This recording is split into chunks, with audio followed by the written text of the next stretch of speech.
Hai guys, hari ni kita nak masak ayam Kangsom Thai. Untuk bahan-bahan boleh tengok dekat caption ya.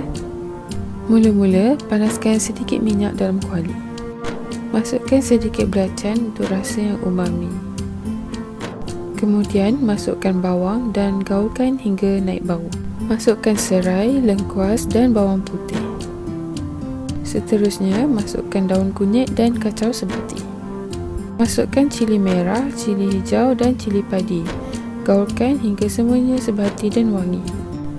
Tuangkan jus nenas, kemudian masukkan nenas yang telah dipotong tadi. Biarkan hingga kuah mula menggelegak. Masukkan ayam, jus limau dan sedikit air.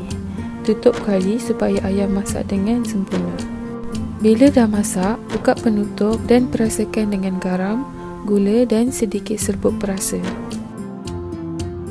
Gaulkan. Akhir sekali masukkan kangkung dan tutup semula kuali selama 10 minit. Okey, dah siap. Boleh letakkan sedikit hiasan di atas sebagai garnishing. Ayam Kangsom Thai. Kena cuba tau.